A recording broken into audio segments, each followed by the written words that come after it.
अंदाज नया, माध्यम नया, पॉलिटिक्स वाला। आओ राजनीति करें।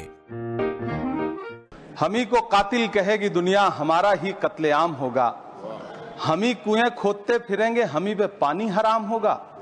सभापति महोदय, सन 1947 में दिल्ली की जामा मस्जिद की तारीखी सीढ़ियों पर खड़े होकर के भारत रत्न मौलाना अबुल कलाम आजाद साहब ने कहा था कि मुसलमानों कहां जा रहे हो, यह है तुम्हारा मुल्क, यहां तुम्हारे आबाओ अजदाद की कब्रें हैं। उस वक्त मौलाना आजाद की ये सदाएं सुन करके लोगों ने अपने सरों की गठरियां उतार करके रख दी थी। आज उसी दिल्ली में मौजूद देश की संसद में एक बिल आया है जो हमसे उसी जामा मस्जिद की सीढ़ियों के सबूत मांगेगा, जो उन्हीं सीढ़ियों के पास अपनी कब्र में सोए हुए मौलाना आजाद को फिर से कब्र से सदा देनी पड़ेगी कि ये जो कब्र है वो मेरी कब्र है, ये किसी सरकार की जागीर नहीं है। सभापति महोदय, मैं जहां खड़ा हूं इसी संसद भवन के सामने सड़क के उस पार अपनी कब्र में सोए हुए भारत के पूर्व राष्ट्रपति फखरुद्दीन अली अहमद की कब्र है। शायद अब उस कब्र से भी सदाएं आए कि ये कब्र मेरी कब्र है, ये सरकार की जागीर नहीं है।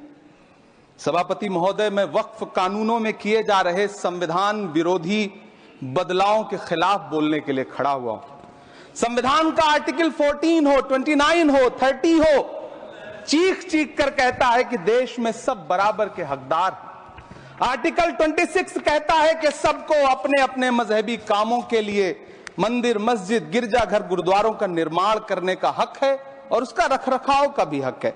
लेकिन डॉक्टर बाबा साहब अंबेडकर के संविधान को हर दिन कुचलने वाली यह सरकार देश के मुसलमानों से नफरत में इतनी अंधी हो गई है कि खुलेआम देश की संसद में देश सरकार के माइनॉरिटी मिनिस्टर साहब और होम मिनिस्टर साहब झूठ बोलते हैं और देश को गुमराह करते हैं। झूठ शब्द असत्य बोलते हैं। सरकार ने इस बिल का नाम उम्मीद रखा है।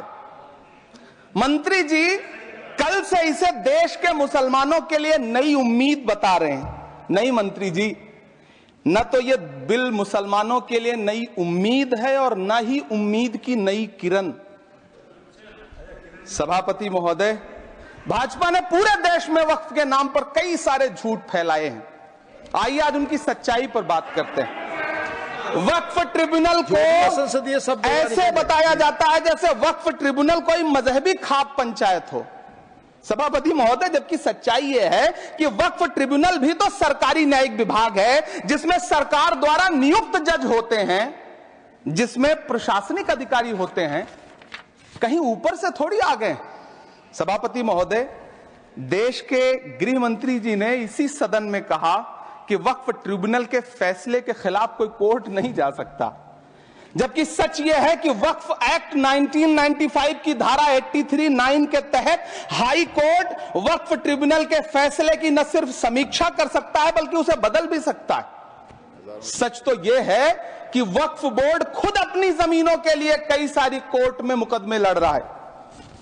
सभापति महोदय, दिल्ली की जिन 123 संपत्तियों को लेकर कल माइनॉरिटी मिनिस्टर, होम मिनिस्टर साहब और अभी आदरणीय नेता सदन बात कर रहे थे, आइए उनकी सच्चाइयों पे भी बात करते हैं।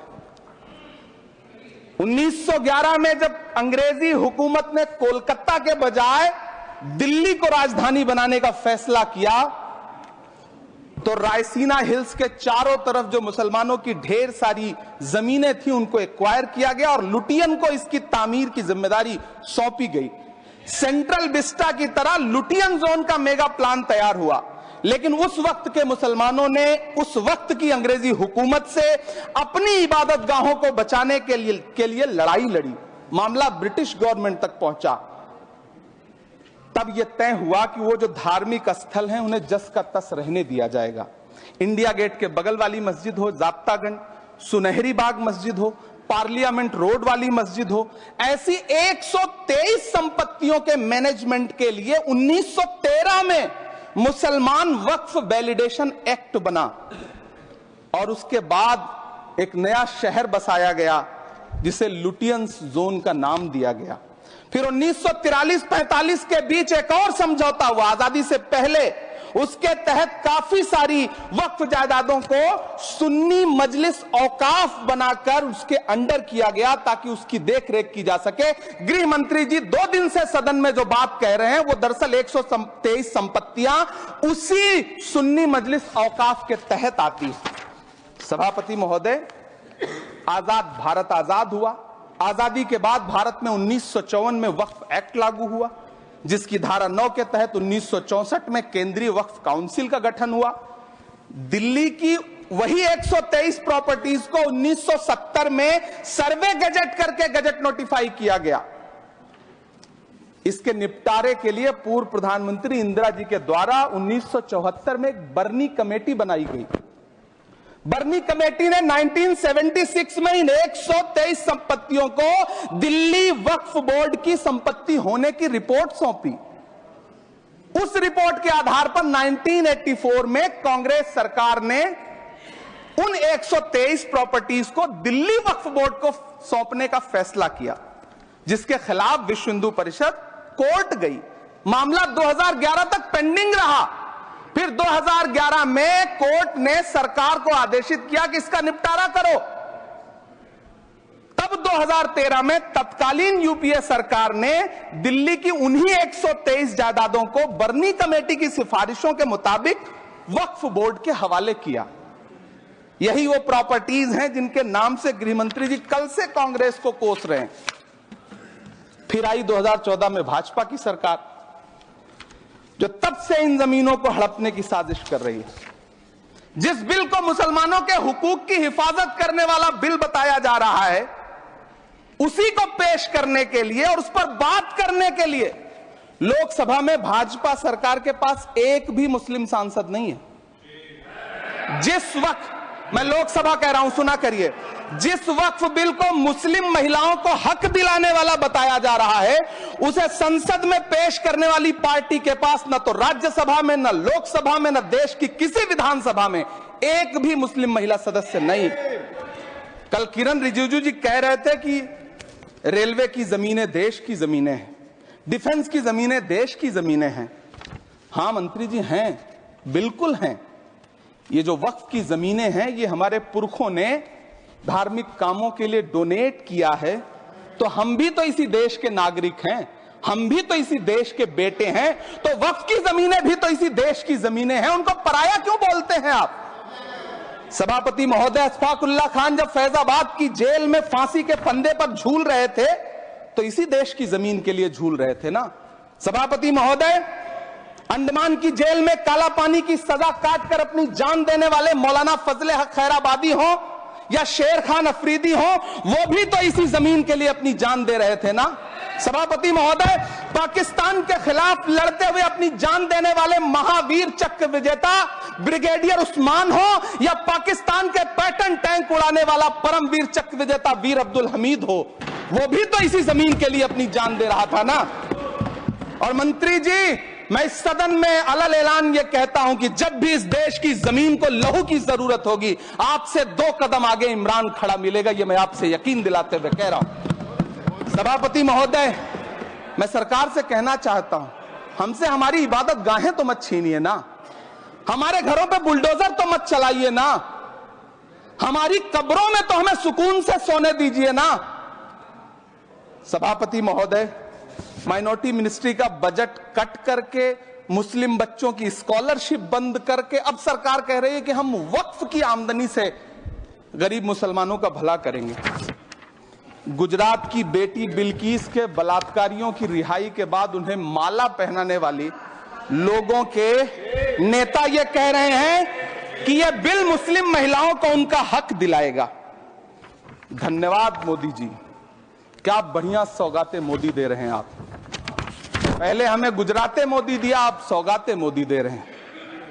लेकिन यह सरकार इतना याद रखे कि इसी ठसक के साथ देश की संसद में सीए का कानून भी लाया गया था और कहा गया था बड़े बड़े भाषण देकर के कि पड़ोसी देशों से हिंदू भाइयों को ला करके यहां नागरिकता दी जाएगी। लेकिन मैं आपके संज्ञान में लाता हूं सर कि पिछले इतने दिनों में इनसे नागरिकता लेने के लिए 2000 व्यक्ति भी नहीं आए, जबकि इसके उलट इन्हीं की सरकार में पिछले 10 साल में 15 लाख से ज्यादा भारतीयों ने भारत की नागरिकता छोड़ करके दूसरे देश में जाकर के बस गए। यह हुआ उस कानून का अंजाम।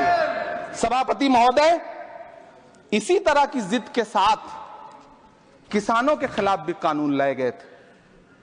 जिस तरह आज वक्फ के फायदे गिनाए जा रहे हैं, उसी तरह से किसानों को भी कृषि कानूनों के फायदे गिनाए गए थे।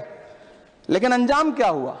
700 किसानों की शहादत लेने के बाद सरकार को अन्नदाता किसानों के सामने घुटने टेकने पड़े और कृषि कानून वापस लेने पड़े। जिल्ले इलाही, जमहूरियत जो है वो नफरत और ठसक से नहीं चलती है, अकड़ से नहीं चलती है, उसमें सबकी हिस्सेदारी जरूरी है।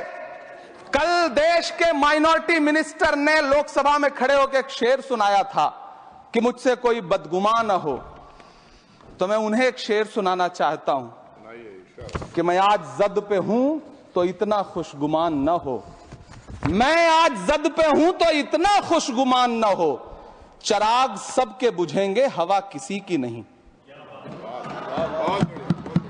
नीतीश कुमार जी हो, चंद्रबाबू नायडू जी हो, चिराग पासवान जी हो, जयंत चौधरी जी हो, देवे गौड़ा जी हो, जीतन राम मांझी जी हो, सबको समझना पड़ेगा कि जब जंगल में आग लगती है तो न वो बरगद बचते हैं जो हवा को आंधी में तब्दील करते हैं, न वो बांस बचते हैं जो आपसी रगड़ से चिंगारी पैदा करते हैं। सभापति महोदय, जब देश को मनमोहन सिंह साहब जैसा काबिल प्रधानमंत्री मिलता है तो देश को आरटीआई जैसा एक्ट मिलता है, सेज जैसा एक्ट मिलता है, मनरेगा जैसा एक्ट मिलता है, लिबरलाइजेशन मिलता है, राइट टू एजुकेशन मिलता है, नेशनल फूड सिक्योरिटी एक्ट मिलता है।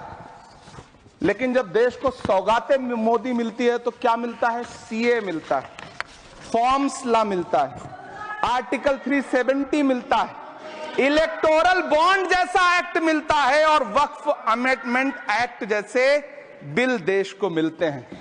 मुझे तो अपने हमवतन भाइयों से पूछना है कि आपको अपने बच्चों की तरक्की, खुशहाली और नौकरी की दरकार है या फिर मुसलमानों की दान की गई जमीनों को लूट कर धन्ना सेठों को देने की साजिश करने वाले कानून की?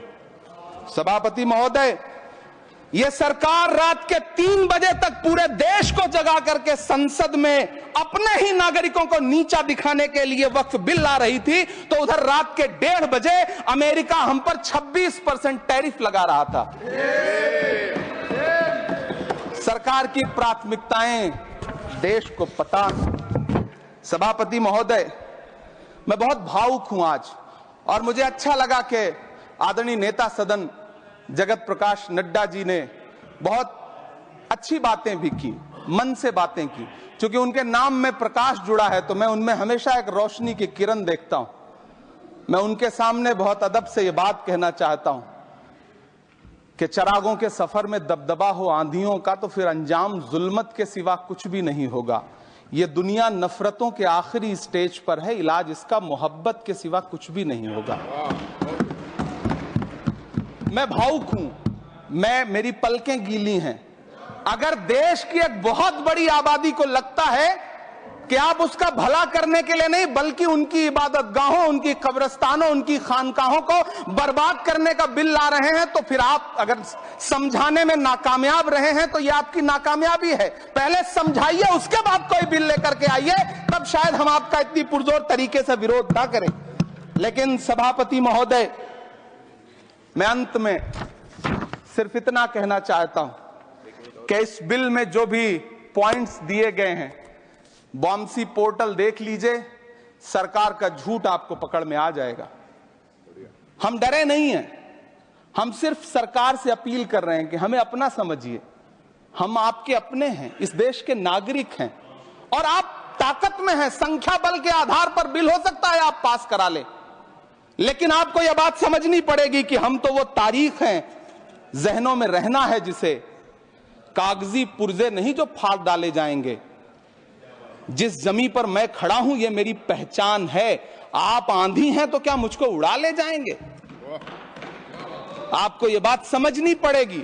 आपको अगर इतना विपक्ष की तरफ से पहले जेपीसी में इतने सारे पॉइंट्स आए और उसके बाद कल से लोकसभा में और राज्यसभा में सुझाव आप सुनने को तैयार नहीं है, लोगों की शंका को दूर करने के बारे में आप बिल्कुल सोच नहीं रहे, बस आप कह रहे हैं यह बिल उम्मीद की नई किरण है। नहीं साहब, इसे भले किरण जी लेके आए हैं, लेकिन ये उम्मीद की नहीं बल्कि नाउम्मीदी की किरण है। और इस देश की एक बहुत बड़ी आबादी इस बात से खदशे में है, शक में है कि आप सीधे उनकी जमीनों को लूट करके धन्ना सेठों को बेचना चाहते हैं। मेरी अब भी आपसे अपील है कि इस बिल को वापस लीजिए। यह बिल कहीं से आपके अपने नागरिकों के लिए अच्छा नहीं है। यह बिल सिर्फ इस देश के मुसलमानों को नीचा दिखाने का और अपने एक ऐसे मतदाता वर्ग को खुश करने का बिल है जिनको इस बिल के पास हो जाने से कुछ मिलेगा भी नहीं। लेकिन आप एक नैरेटिव देना चाहते हैं, एक मैसेज देना चाहते हैं। मेरी आपसे अपील है कि कृपया ये जो सबका साथ सबका विकास का नारा है, इस नारे को रत्ती भर तो चरित्रार्थ कर दीजिए।